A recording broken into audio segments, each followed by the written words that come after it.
Welcome to the present. We have Mr. J Ferguson in the building once again. How you doing today, bro? I'm all good, bro. And yourself?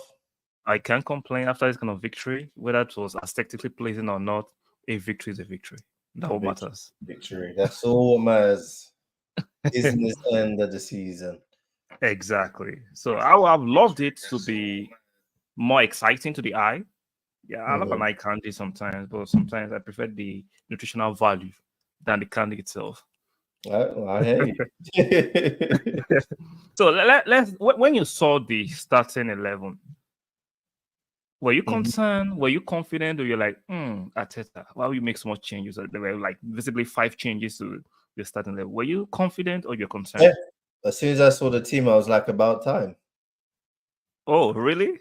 Yeah, because the thing is, the the core was there, right? That's Gabriel, Saliba, Ben White, Ray and goal. The only difference is Kivia wasn't at left back, but ultimately it was Jinchenko before Kivia anyway. So for Okay. me, as long as that back four core was there, I didn't see no problem. And it's Luton and it's at home. So I never looked at that team and was like, oh, this is going to be a tough game. I looked at that game and was like, okay, finally, he's using the squad, right? Okay. We've been running Declan Rice into the ground. He's been carrying that midfield since he got here, He's right? durable. And it's not his fault because obviously Partey's been injured, you Sure. know, and now El Nenny's not up to standard. So Sure. it's been Declan Rice. So I was pleased. And then if you're gonna be able to bring in a Thomas Partey for Declan Rice, you can't complain. Definitely. For You me, shouldn't. that's not a drop off. It's just a different type of DM. Yeah. It's not a drop off. No problem. Yeah. Um, Saka, look, he hasn't been the greatest this season, but his goals and assists has been keeping him afloat. So when I Okay. saw Nelson, I was like, oh, okay, maybe we're gonna get someone who wants to run at their defender, which he didn't. I was pleased to see Smith Rowe in the team. I feel like he should have been getting more chances anyway. And Trossard's have it. So I had no complaints about that starting 11. I was like maybe five too much. I would have accepted a three. I was thinking at maximum based on what Ateta was saying in his press conference was insinuating or inferring. I was thinking maybe max three, but when I saw five changes. Now I understand the quality of the players. For me, Zinchenko for Kivio is not a bad one. We know Zinchenko can be clumsy, but he can do a decent job. Then Nelson on the right. Like today, he wasn't it. I had my concerns, but he didn't really perform. Trossard, you are not 100% sure what kind of Trossard you get anytime he steps on the pitch, especially Correct. on the wings. So I was like, then Smith Rowe, I like him. He hasn't played so many games because I understand the fact that we are in a title race. So you don't want to give fitness minutes to players because the jeopardy at stake is very high. So you have to be very careful. So like, let's see what Smith Rowe can actually do today. And I was impressed with Smith Rowe. Out of the whole change, I think Smith Rowe was very outstanding. I actually won the official man of the match. Uh, he came out well. He came out well because we are playing Brighton, I think, on Saturday evening. Mhm. Then on Tuesday we play Bayern, so we have to use our score. So I was a little concerned because of five changes, but like I said in my preview, if you cannot make the changes against Luton, who else can make changes against? Correct. And it came out well. Yeah, so what do you think about the win? Was it a professional win, a boring win like most people are saying, or you just think at this stage of the season we just have to be smart and pragmatic? It's definitely not boring, right? And then we shouldn't feed into that narrative either, right? Because Okay. when City have been dominating the league, when City don't play well and they scrape a 1-0 win, the narrative is that's why they're champions. Mental. Eh, They're exactly. durable. They know how to get the win done. Yeah. We're going through the exact same phase, right? And this is just Yeah. another building block because the old Arsenal would have went 2-0 up against Luton, went gun ho. Luton, Exactly. Luton would have got a goal like on a break or from a set play about Yeah. the 70th minute. Then we're panicking. then it's all a mess. Then they probably snatch a draw. We've been in that boat so many times. I'm actually glad to see an Arsenal team saying, you know what, we're good here, clean sheet, Exactly. on to the next game. So that just shows you the progress in itself as well. Yeah, I agree with you. I think Arsenal has matured in comparison to what we showed last season. There's a lot of maturity how we play, not gung-ho, especially with narrative throughout the weekend. I didn't get to invite you to talk about the Man City game. I will get your point on that because I understand setting standards, but you have to be wise and smart in context.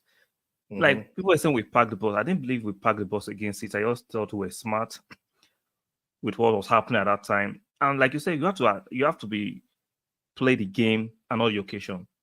We wanted to win, we couldn't win. Don't lose. Yeah. Today we made wholesale changes, 2-0 up. There's no need to force the issue because you don't want no injuries. You don't want to give Luton hope. We have a match on Saturday. So if it's a tad boring, who really cares? So I don't really care if it's a tad boring. Or what do you think about that? Do you think we are just saying this because we're Arsenal fans, or we are not just seeing the big picture? Listen, winners understand the concept of win. That's it.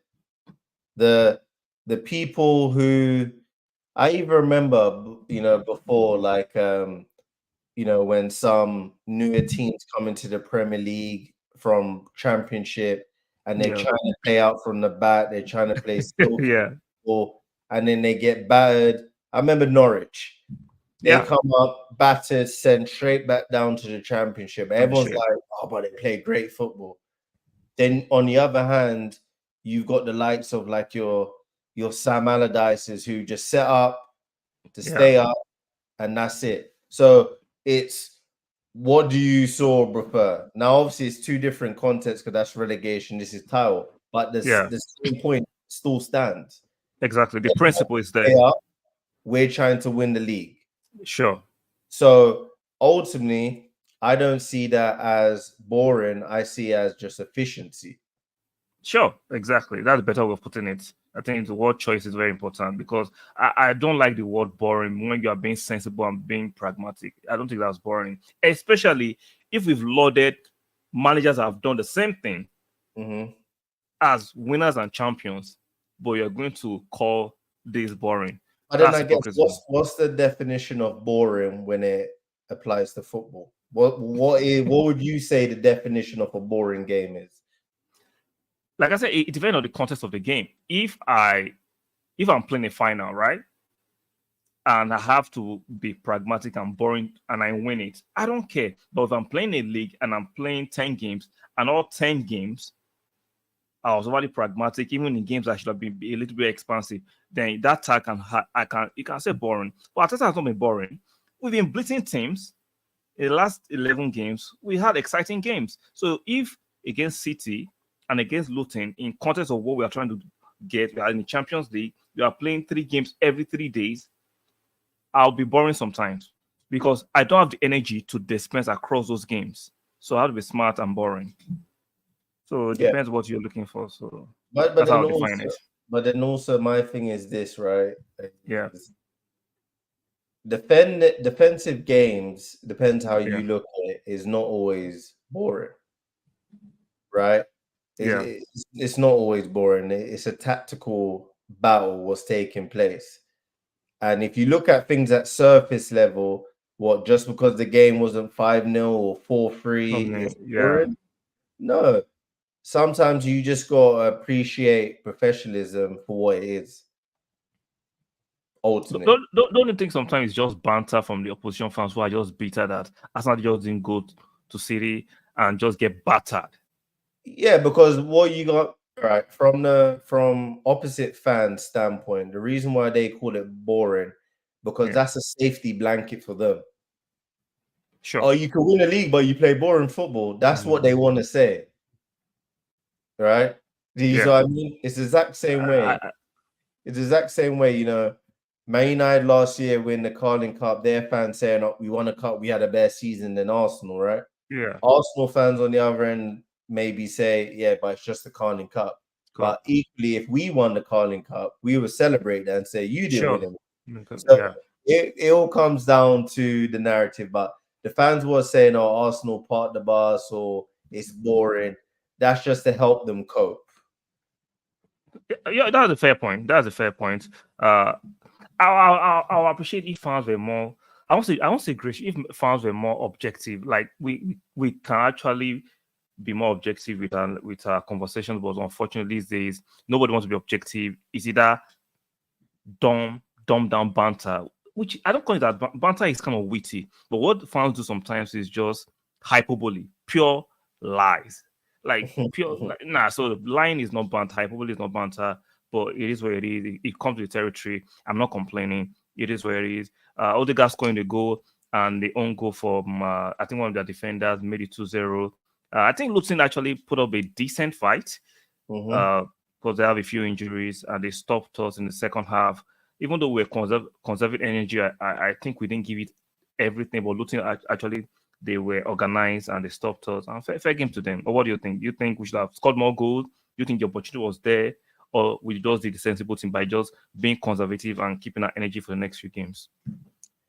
Yeah, that game looks exactly like that. It was. I feel like the team came out and knew, you know what, we could win this game by staying in third gear.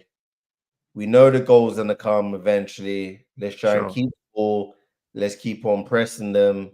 Right, the goal's gonna come. Once the goals came, it really solidified everyone's thought process of saying, "Okay, let's just get out of here and get to the weekend." That's what that game was.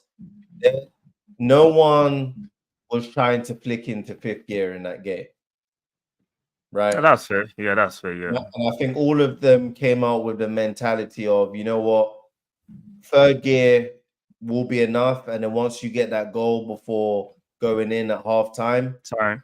that confirms it. That boosts the confidence even more, and then you just cruising through the game from there. So Yeah, yeah, which I manage it. 2-0 is a fair result. What was disappointing was some of the individuals who had the opportunity to play today. Okay, let's speak about that. Thank you for segueing with that. Now let's speak about Reece Nelson.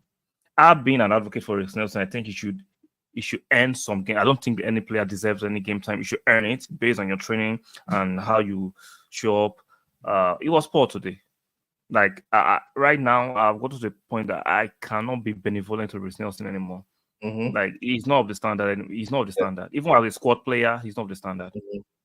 Mhm. I've always said that about Reece Nelson, like from ages ago, from even Reece Nelson playing games for England and even seen him in the flesh playing like youth team games. I was always like, I could see why he was good at academy level. Level. I'm just not quite sure what level he steps up to when he goes pro. And this is, I think we had a conversation maybe a couple of weeks back where I said Arsenal needs to move away from this synthetic approach to everyone of, oh, he's from our academy. I He's mean, going to okay. come. No, the pinnacle right now is Manchester City. That's the gauge. Why? Because they're the best team in world football. Last season proved that, a treble, right? Yep. That's the gauge. So how I look at a lot of these players is, and I understand is it's players for systems and different types of managers approach. But I look at and go, okay, does Reece Nelson get Arsenal any closer to Manchester City? Right? No. That's how I'm gauging because they're the benchmark, right? I think Reece Nelson's level is Fulham, Crystal Palace, Brighton. Brighton. I don't even think he starts at Brighton. Brentford, because Brighton they got Matomo playing, Solly March. So I don't even think he gets in on that Brighton starting 11. But I think Reece Nelson again is one of those players who sometimes you just gotta say that was my level, academy. Yeah. There's no surprise why Saka has overtaken him and he's older than Saka. There's no reason why Jadon Sancho's torn up in Dortmund, got a massive move to Man United, didn't work, gone back to Dortmund, tearing up again. They're friends. Same team they got scouted from. Look at their 2 careers, and it just shows you certain times, once people step out of their academy, they need to find their level. And right now, where Arsenal are today, he's not at the level that we need him to be at.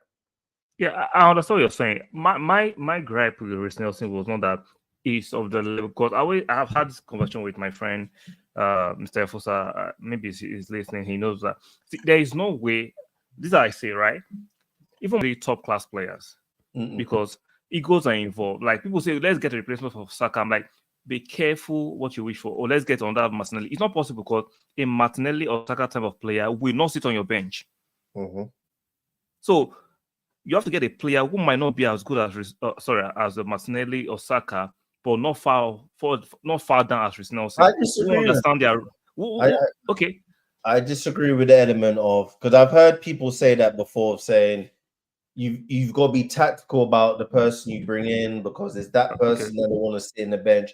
I think that comes down to good management and being able to rotate through your team. The thing is about Arteta, one thing, and I think he's probably maturing into this, well, hopefully, is understanding how to be cute with your players, knowing when to drop someone into the team. No. What you're saying is theoretically or academically true, but not real. It's not true in real life. There is no way a Martinelli kind of player who will sit on your bench, and there is no way Arteta will be saying you will play these 5 games. I'll drop you and I'll play 5 games. It will affect the rhythm of the team. Even Real Madrid don't have players where they had 2 Ronaldos, but now they have 2 Messis. It's not. It's not possible. It's not possible. But then you look at, you got Modric, Cruz, Tuchel, Camavinga, Bellingham, all occupying a centre midfield area. They just bought Bellingham's just come in. Germany just came in 2 years ago. What was the other guy? The French guy too. What was his name? The guy with the locks. Camavinga came in 2 years ago. These are youth players, young players, knowing that they're going to replace Cruz and Modric. So they are willing to wait. If you're going to get a player to replace Saka, who might be similar age, he is not going to stay. Even look at young players, look at academy players.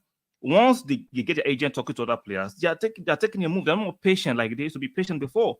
They're not more patient. There is no way a Saka level of player or Martin level of player is going to stay on the bench and wait for Saka to get injured to get into the team. And there's no way Arteta going flip-flopping on the team every weekend to make them happy. It doesn't work that way in real life. Let's be fair, it doesn't work. But then you look on the flip side, you've got Alvarez at City, right? Alvarez will start for every Premier League team up front. Arguably, I don't. Okay, let's use Alvarez as an example. Why do you think the first 20 games Pep was shoehorning Alvarez with Haaland? Because he knew that if he didn't shoehorn Alvarez with Haaland, oh my gosh, I shouldn't have got rid of Alvarez. he wanted to leave to Real Madrid, but he promised him game time. That's why he was shoehorning him, and that was a disadvantage to Man City.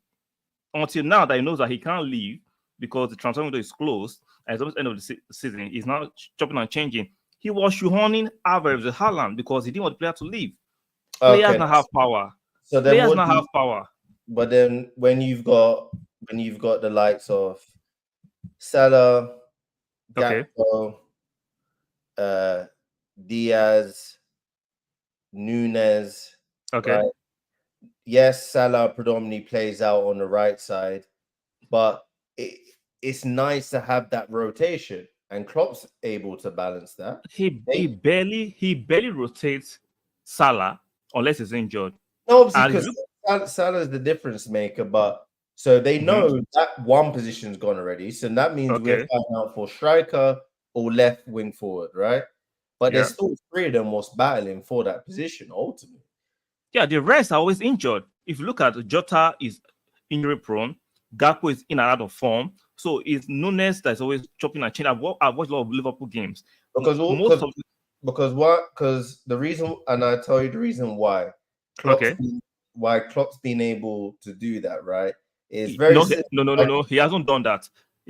I watched a lot of Liverpool. I follow Liverpool, Man City, and Arsenal religiously. Klopp has been fortunate to do that with injuries.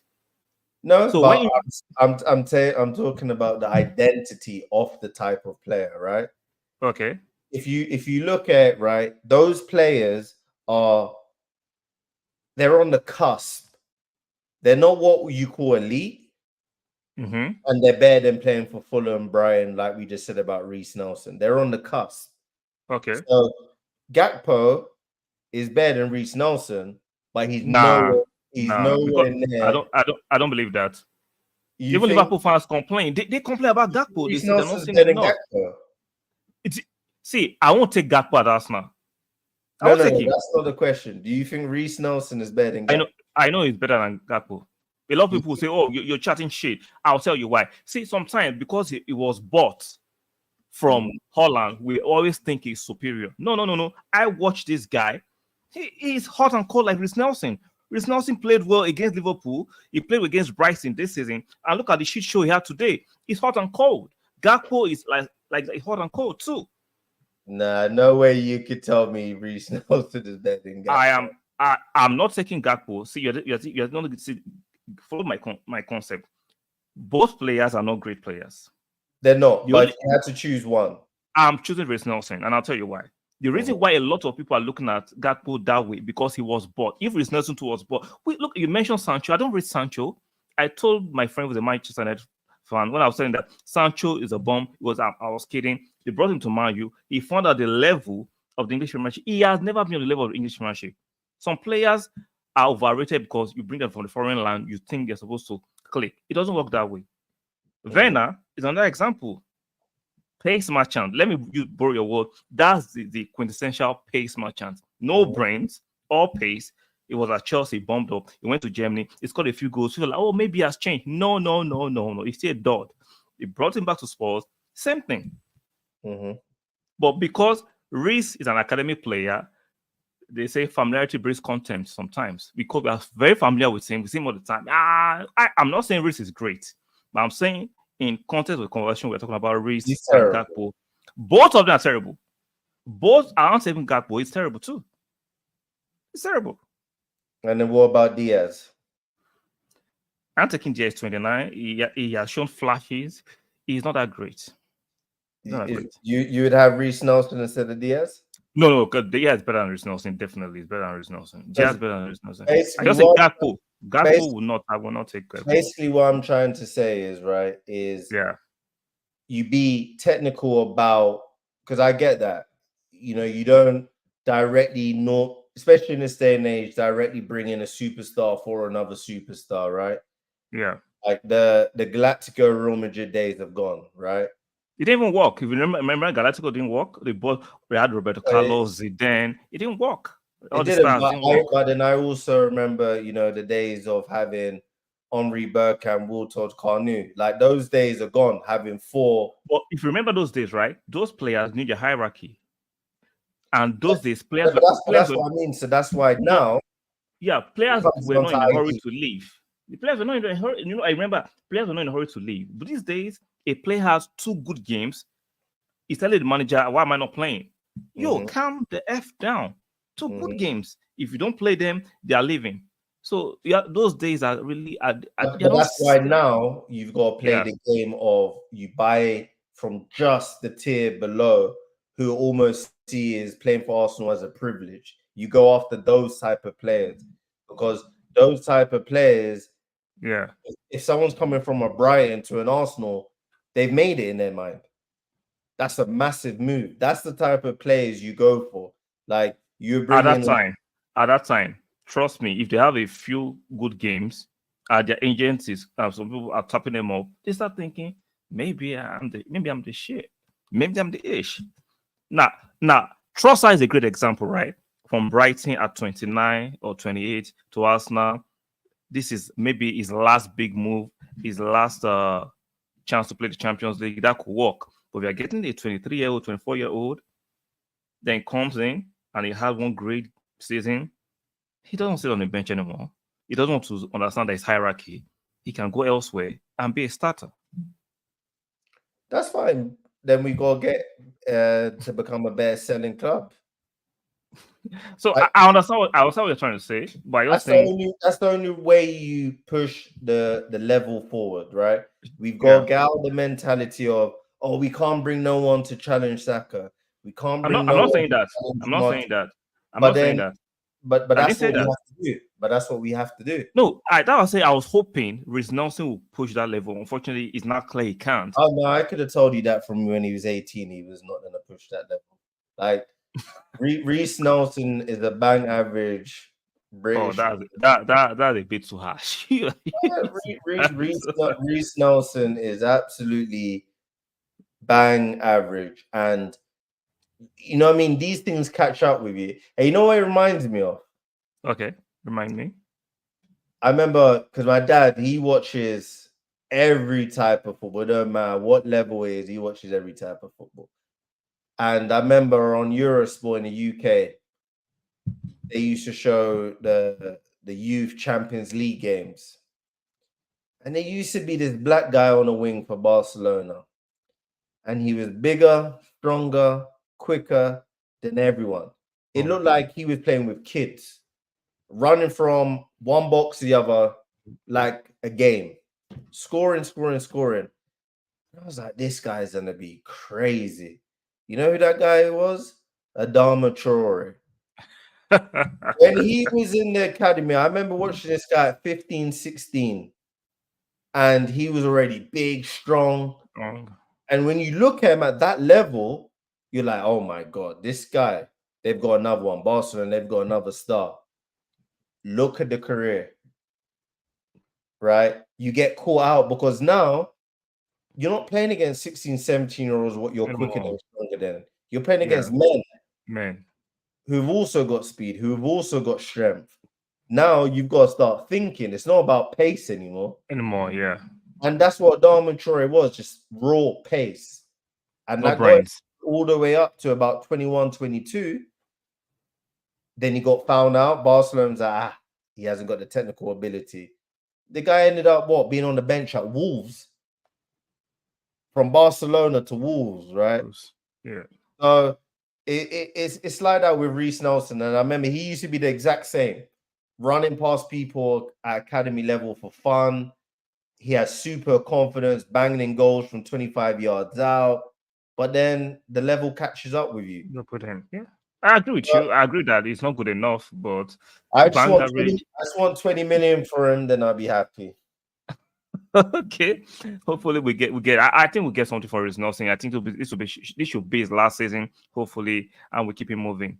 So let's move to some of the stats. Arsenal Premier League record in 2024: 10 games, 9 wins, 35 goals scored, 4 goals conceded.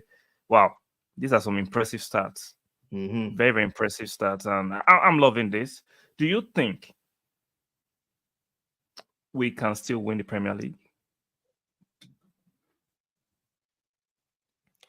We can? Are we? I don't think so. So why do you think we can win? We can win it rather. I just think when you're in a position when you're relying on another team to drop points, right? Okay. And everyone's got. I don't look at this person running's easy. That's all nonsense because Liverpool could get beat tomorrow by deflected goal in injury time. No one wouldn't have expected it. So I don't really look too much into the runnings, right? I just look at it from the standpoint of we're 2 points behind and we're relying on another team to drop points, right? And I'm just also wondering, Mikel Arteta, again, this is where his lack of experience kicks in. How do you maneuver through a Brighton game into a Bayern Munich game into I think it's Chelsea after Bayern Munich. I think Okay. that's the next 3 fixtures. Let me check it. I think I have the slide right here.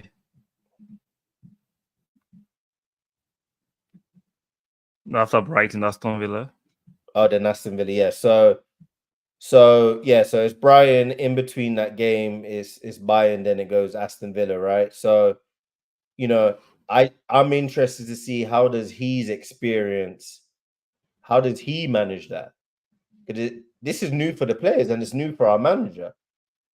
Normally, it's just Okay. new for the players. we're in a position where it's new for both. So I think that's a level of uncertainty. The fact that we're also depending on Liverpool dropping points. And I think we're all going to drop point. All three of us are going to drop points along the line somewhere. So that's why we can. I just don't know if us maneuvering through two competitions in the crunch end, if we have enough about us to go and do that. Like the last time I told you, I like experience. I think you cannot dismiss experience. I think experience sometimes in this conversation is overrated. Experience or no experience, competence for me is always number one before experience. And negotiating Tuesday, Wednesday, and Saturday, Sunday is better than Thursday, Sunday. Liverpool in the Europa League. No, So 100, they are in. but then the level's also different, and then also second. What do you mean? What do you mean? What do you mean by levels are different? Maybe because they're playing UEFA Europa League, right? So yeah, they want to win it. They want to win it. They want to win it. 100%. Who they playing? Though, is my point. Yeah, they are going to travel more to Eastern European teams than we were just traveling to Germany, which is not. It's like a stone stroke from London. It's nothing to do with the distance. It's just pure the level of the game, right? Yeah, the level is tougher. Yeah, wherever they are playing, the quarterfinal or the Europa League is not going to be at the level of Bayern Munich, right? And let's have it right. Okay. We haven't looked particularly great in the Champions League either. What do you mean great? We haven't considered any goal at home.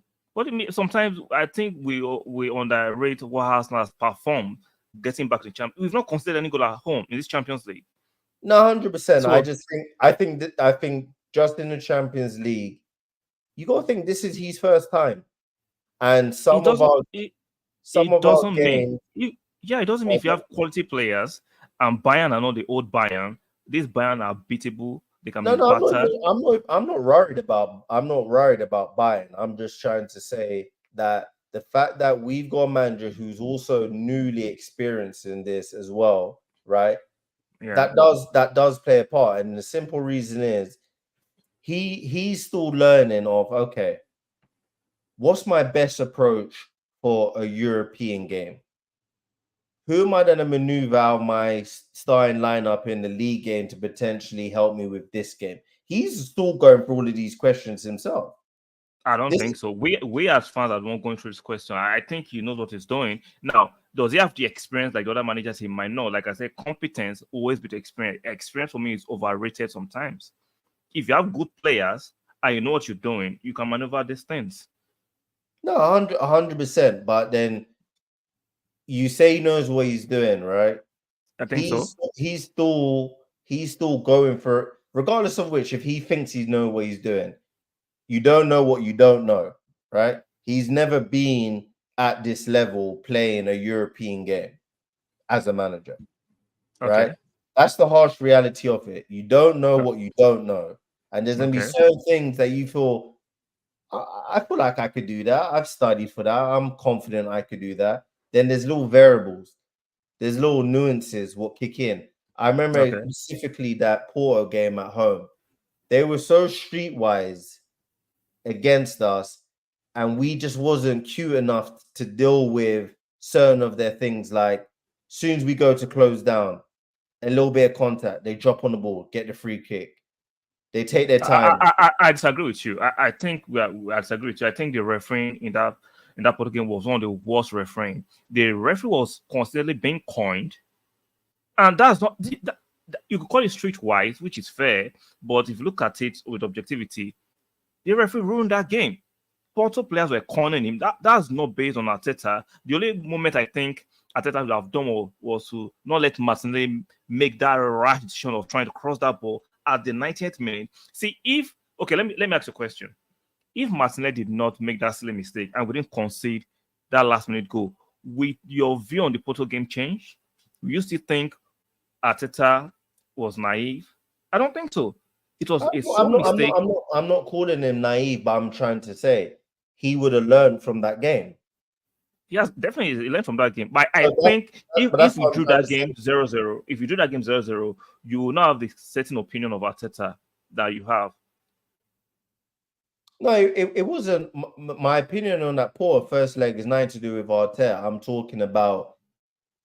I hear what you're saying about competence and wherever it may be, right? Yeah, But again, these players are going through all of these things for the first time, right?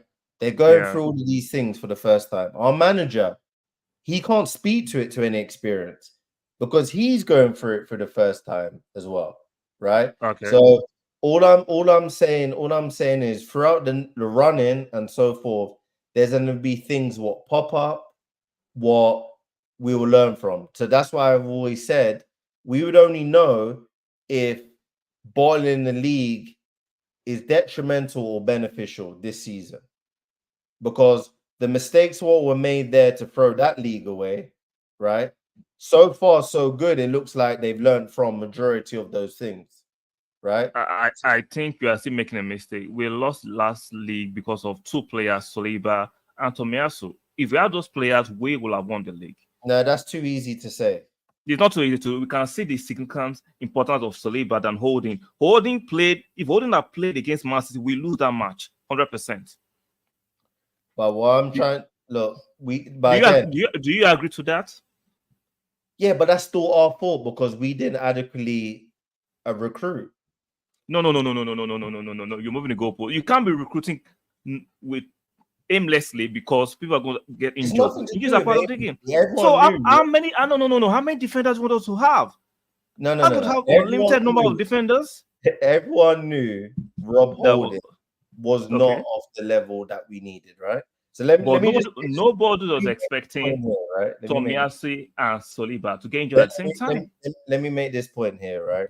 Okay, If you're a team, okay, right, who's going for a league, right?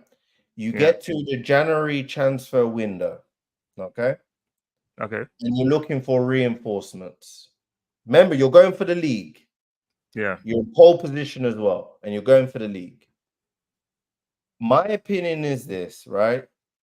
You don't buy a prospect in that January transfer window when you're going for the league, i.e., Kivio, right? You don't bring in that type of profile player when you've got one hand on the title. Why? Because as soon as Saliba got injured, and it's unfortunate that we lost both of them in the same game, super unlucky. But the one defender that you brought in January was not ready to go into that team, which then means you had to play Rob Holding, and the level went down by 10, right? So that's when I look at it and say that is where the lack of in sort of talent ID in that window cost us. Yes, the injury. I disagree with you because you are not buying supreme talent during. Nobody's selling their supreme talent to No you one, no, no, mid-season. no one's saying So about so supreme. No one's so saying about talent. show We me are- where you can buy quality top class defender during January when the teams that you're trying to buy from may still be competing in their league or in the Champions League. They're not selling to you till the summer. No, no, no, no. So I 100%, 100% hear what you're saying, right? But what I'm yeah, saying to you is, right, you've got even say a mature player who at least has he's already played in the Premier League. We're bringing in a young guy of talent who we don't know, spending 27 million. When stuff got to crunch time, we've got two major injuries. We've got no one to play. Oh yeah, we just spent 27 million on a defender. Why is he not playing? Oh, he's not ready. That's not good enough. you are being. I don't think you're being fair. Nobody That's not good expected enough. That's not Soliba good enough. and Tomiyasu to be injured at the same time. You need That's not luck good enough. I'm sometimes. telling you, You need luck of the that's not injuries good to enough. win titles sometimes. And I think sometimes we are overly harsh trying to say, oh, you should have prepared for this. You can't prepare for all scenarios. You can't prepare for all scenarios. You just hope you don't have significant injuries to key players. That's just the truth. You just hope you don't have significant injury to because you can't have all these key players fit all the time. You just hope you don't have key injuries. So I No, think you're telling me no, you're kind of 100%. harsh. You're harsh. 100%.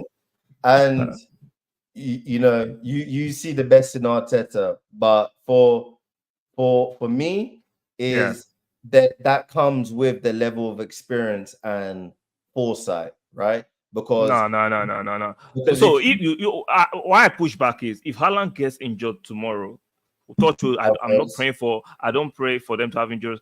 Alan and Rodri gets injured tomorrow. If Man City fans start blaming Pep, oh, you should have gotten a replacement for Rodri, I'll look at you crazy because quality players like Rodri are not littered in the market. Like sometimes, no one's saying a direct replacement, right? But you cannot go from Saliba gets injured, to Rob Holding, or a player who the manager deems is not ready to play, but you've just spent 27 million on him, right? At least if Rodri gets injured, right? There's the only people on Rodri's level, right, is who? One or two other players. So let me ask you a question. If Rodri gets injured, do you believe City will still win the league? Yeah. They won't. 100% they will not. I think they can still win it. He was suspended for 3 matches and they lost all 3 matches.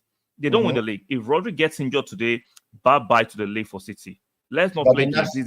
But then that's like saying, would City be 10 points clear if Haaland and De Bruyne didn't get injured for so many months? Remember, De Bruyne missed what, 2 months? Yeah, see, the injury to Rodri showed us the empirical evidence that Rodri is more important than Haaland and De Bruyne. Sometimes we get the wrong concept of a team. Rodri's suspension pointed to everybody that, we love the fact that De Bruyne gives the passes, but who holds them together in the midfield and makes it solid offensively and defensively? Rodri. It's Rodri. So Rodri is the most significant player. If they lose Rodri today, that's the end of the league for them. He scores clutch goals, is offensively fantastic, defensively fantastic. So he's the most important player. So sometimes we need to be very careful. Even when we did the Invincible and we won trophies, Henry and Vieira were very, very instrumental. If you lost Henry those days, even though we have 7, we Todd and Cannon, it's not the same thing. We'll still win a few games, but it's not the same thing. So some players are more important than other players in the team. So we need to be very fair in this conversations because players are important, but there are more players that are more important than other players in the team. Do you agree to that? No, 100% I do, but that's what I'm trying to say. If you know... I'm saying is that you cannot replace Saliba with another player. No one's saying you could replace, but the drop-off shouldn't be so great. You can't go player for player. Like you said, there's no team what could go player for player and the level stays the same, right? But if Saliba's here, the drop-off can't be all the way here. The drop-off should be about here. Yeah, that drop-off that is not so significant, right? To get that player to get them from the team during January transfer window is hard. You can't they are not going to come until the summer because they are still trying to win trophies for your team, or the team will refuse to sell at that time. So look, we saw how we tried to get Caicedo during January transfer window where Bright was playing games. It's tough to do certain deals unless you're Chelsea, who are ready to just be extravagant. Sometimes it's tough. So I understand what you're trying to say, but I like to see things and give the club a bit of benefit of the doubt. It's not as easy as we try to push it as fans. It's easy because there's no jeopardy on us. There's no repercussion on us. We can just say things the way we feel, but then there's real life repercussions. They are the one negotiating these deals. So it could be tough sometimes. It could be very tough sometimes. So you think there's real life repercussions, i.e. giving Reece Nelson a new deal, right? Yeah, they gave him so they can sell him.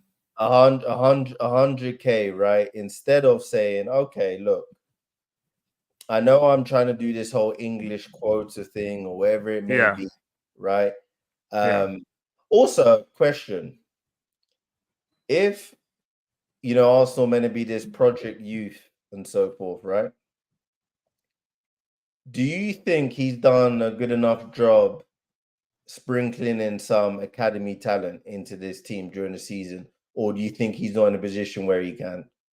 He's not in a position where he can. You can't be going for the league, competing against Liverpool and Man City, and trying to give academy products some minutes. You can't do that. Even Smith Rowe, you can see that why he wasn't able to give Smith Rowe minutes, because you're in a title race. Yeah, I won't give Smith Rowe minutes. We have to look for the right game.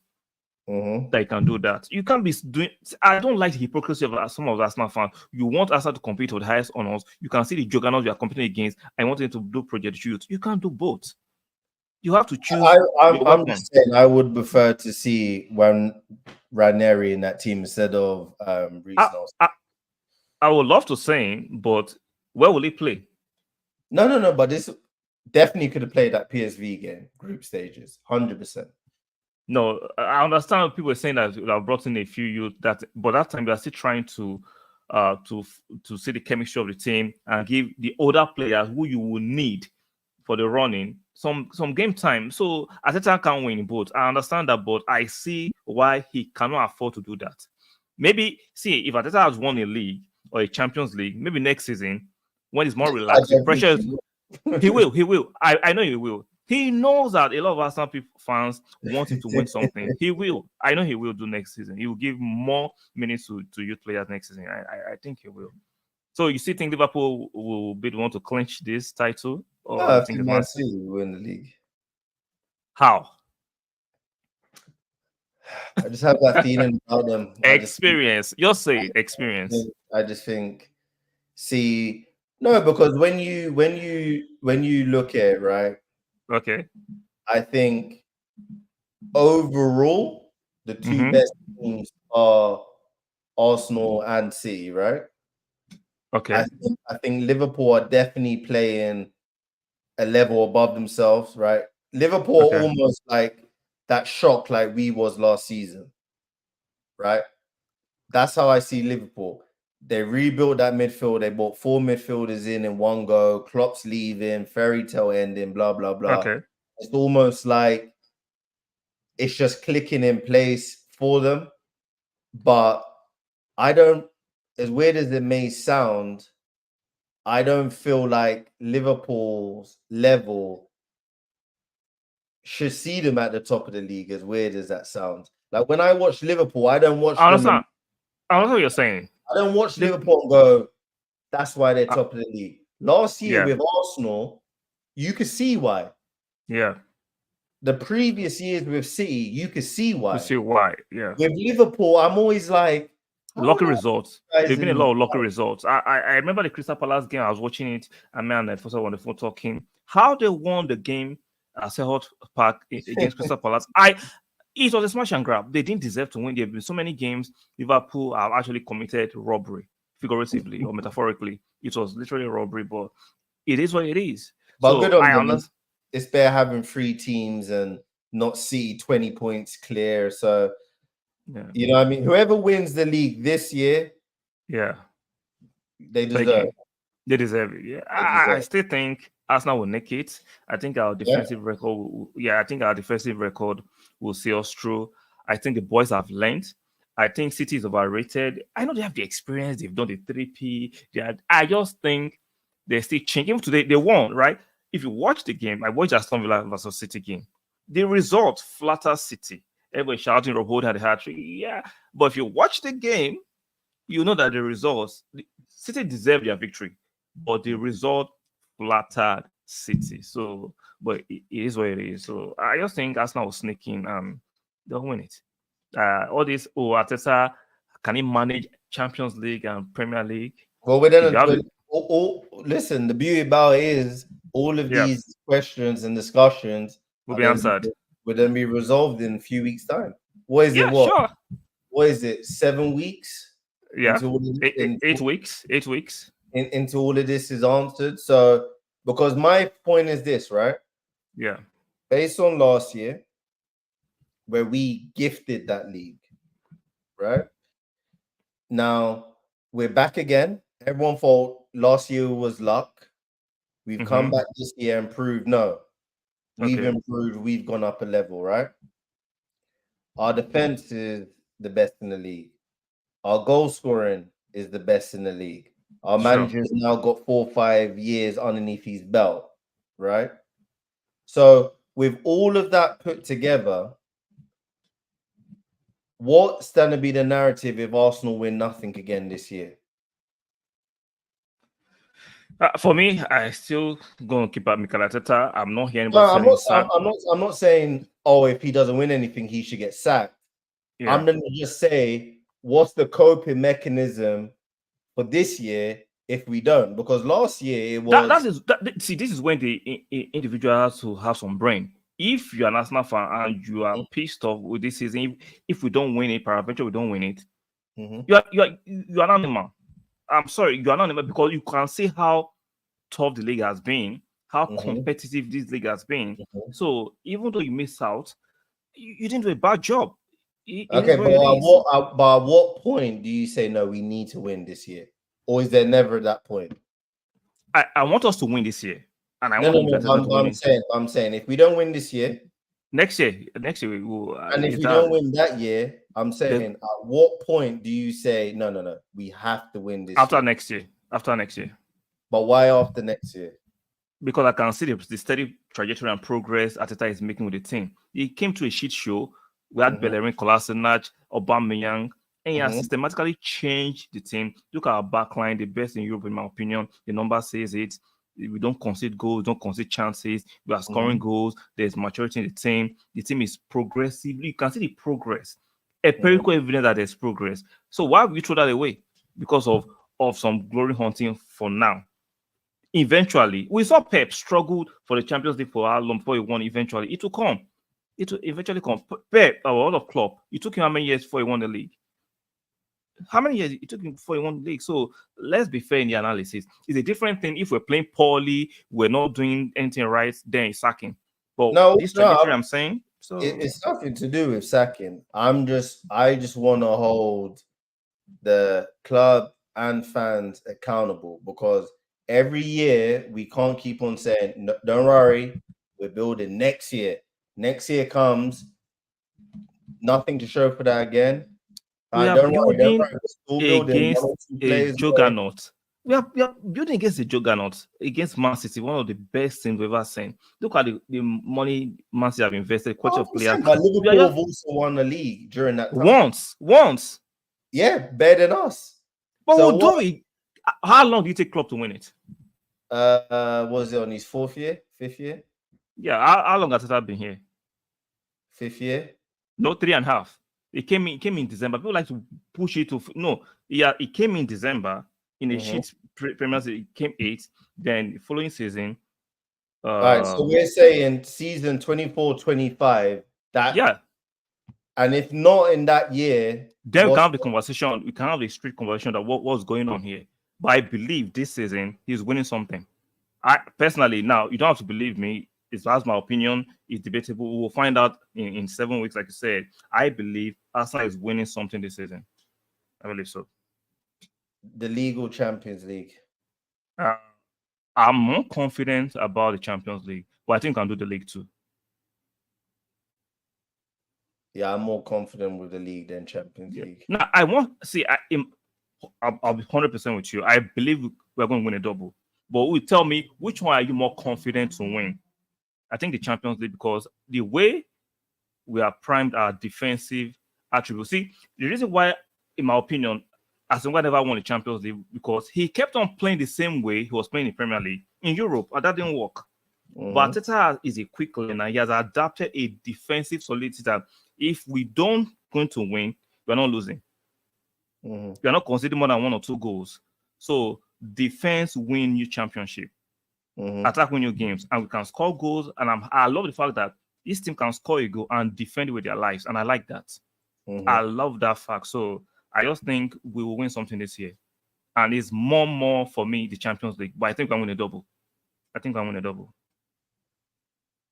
Yeah, I think touch wood, no injuries to Saliba and Gabriel. We are going to win something significant this season. No.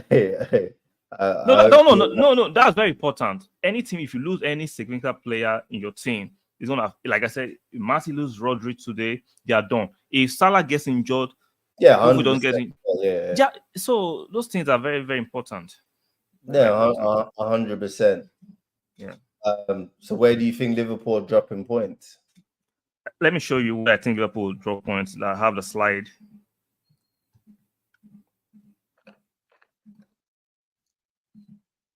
Now, let me take this banner out real quick. I think Liverpool, they're going to trash Sheffield. I think against Man United, even though we can throw Man United, I Draw, think Man draw right United, there. Everton, Man United, Everton, and Spurs are going to be very difficult for Liverpool.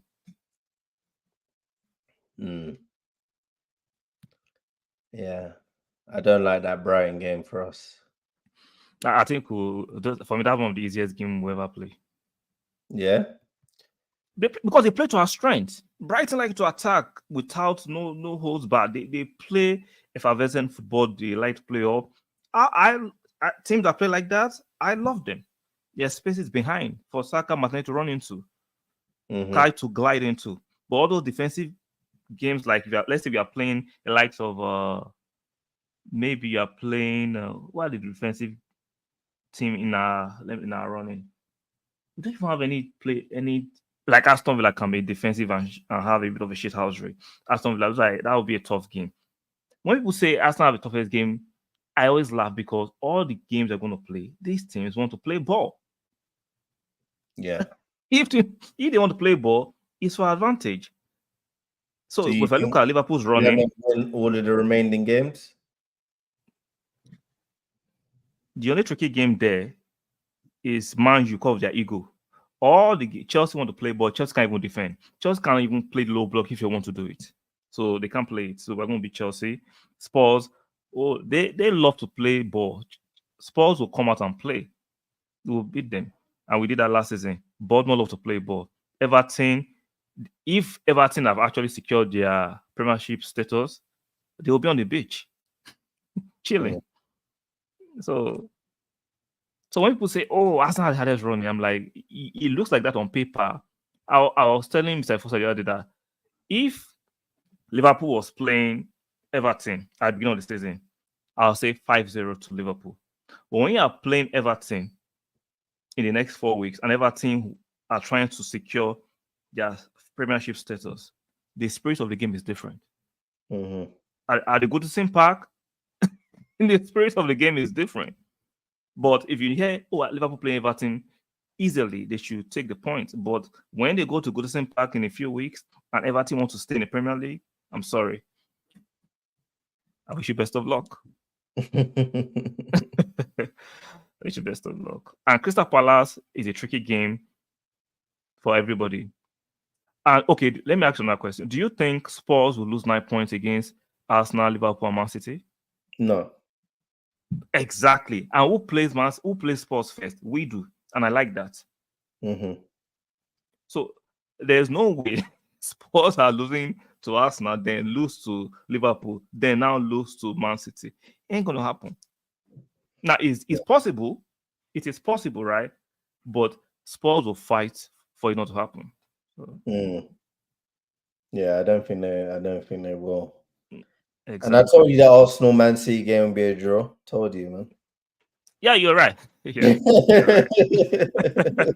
The reason why I was confident, right, was because I know Martinelli is going to play.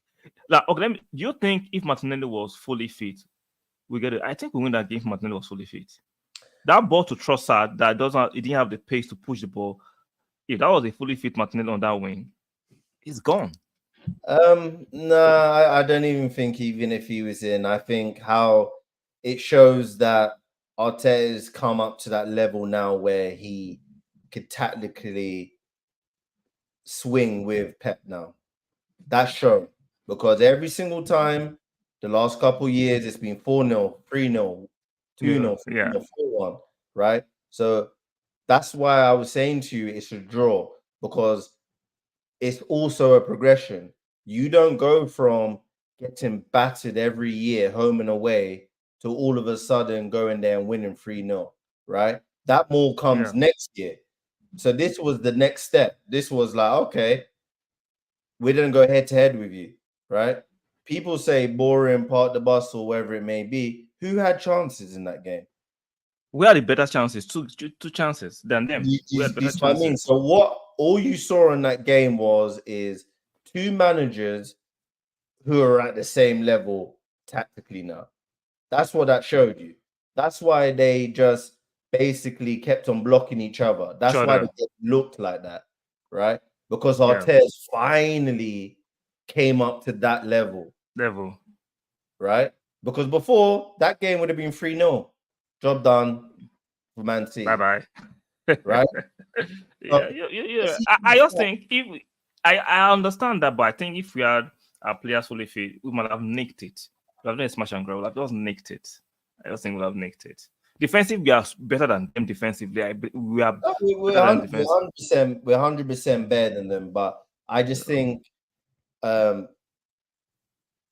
why I just want just something unorthodox in the summer window for games like that.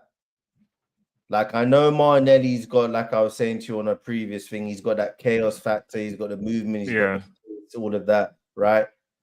I just feel like we need another one of those live wire type players.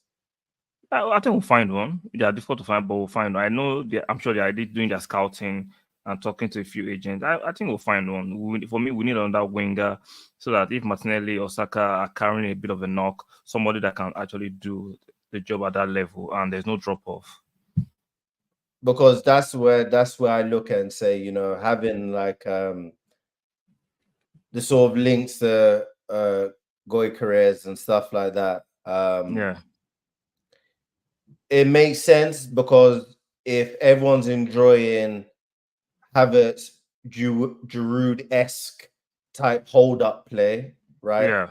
Imagine if you've got a guy who's got more pace and actually likes to finish. So for me, the striker market is not great. It's fallen off over the last decade. Yeah. But if I look at the links that we've been linked to, I would say Gyökeres is the more suitable one for what we're currently doing right now. Because he's got the presence aerially. He's got that sort of Jamie Vardy last man running power as well. He could finish, right? So I'm looking at him, I'm saying, yeah, I would take that type of profile of striker. Yeah, even Mr. Fusasi would take that. I've seen him. For me, I'm not overly convinced, but I like him. I wish Isak was not. That's what I mean. I wish if Isak was not injury prone, I would have taken Isak. I think he will be a suitable profile, but it's just his injuries are just annoying. For me, Premiership tested. He has the pace, the guard, the movement, the height. I don't think they will. I don't think if Isak was 60, 70 million, I think we would go in for Isak. But no, I think if Isak was injury prone, Arsenal will go in and get. We got Declan for 100 million. So Isak at 24 for 100 million, Arsenal will have done it. But the injuries is not worth it. That's why. So I've done it. We are at that level where you can go to Newcastle. Who will take your best player? Mine used to do it those days. Bayern used to do it to Dortmund. I will go and take your best player. I don't care what I'm buying your best player. It is what it is. Just like it's too injury prone. That's why I don't say hell no. I like Isak, good player, but the injuries are just a meh. They're just a meh. And Gyökeres doing it in Portugal. I understand what you guys are saying. I've seen it, but the defenders in Premier League are quicker, stronger, more boisterous. Everything's a roll of the dice because when you look at Isak's record at Real Sociedad, the guy had like 6-7 goals for the season when he got bought. And a lot of people were saying 65, 70 million, he's only scored 6 goals, I don't know, and he's playing in La Liga. Yeah. Now he's come and he's proven it. So I don't always look too much into, because it's always good and bad, and it's always going to be a roll of a dice. Right? Sure, I understand. Yeah. I remember Dirk Kuyt was meant to be the next Ruud van Nistelrooy because he was banging in goals in Holland. He came to Liverpool. You ask anyone about Dirk Kuyt, they say he works hard. No one talks about the goal. Yeah, exactly. No one talks about the goal. So it's a gamble. I'm just worried that Arsenal then are going to do something stupid with that striker signing. I don't think so. I for what they've done in the last 2-3 years, I hope so. If you can get 70% to 80% of your transfers right, I trust you. Like, no team can get 100% in terms of transfer. You'll buy some duds, you buy some quality. It comes with the territory. So it is what it is. Man, shout out to you for spending an hour plus here. I'm really appreciative of your time. Thank you so much for Yeah, blessing this no, channel with your presence. I really appreciate you. Hopefully, you can do more of this content if you are free this weekend. Maybe you can do the Brighton game, the review after the Brighton. Hopefully, we'll yes. win. Or maybe I can invite you for us to do on Friday evening the Brighton preview. If you have time, we can do the preview together Yeah, you can live. show me. We'll try and figure something out. Cool. Figure something out. So, guys, look at his name of his channel, Jay Ferguson. Go there, show him some love, like his videos, subscribe. Great content, very very important. You do that. Oh, I'm stuck. Can you hear me? Yeah, I can hear you. Yeah, it is stream. Yeah, once it's above 1 hour, streamers are acting crazy. So, guys, go to his channel, subscribe, and like his videos. Very, very important. Thank you for coming on, Mr. Jay Ferguson. Unfortunately, I have an unorthodox exit because of stream. Yeah. Yeah, no worries, bro. Take care. No problem. Take care. I'll see you on the next one, guys. Like his video, join his channel, and we'll see you guys on the next one. Let me play my intro or my outro. Bye, guys. Shut down.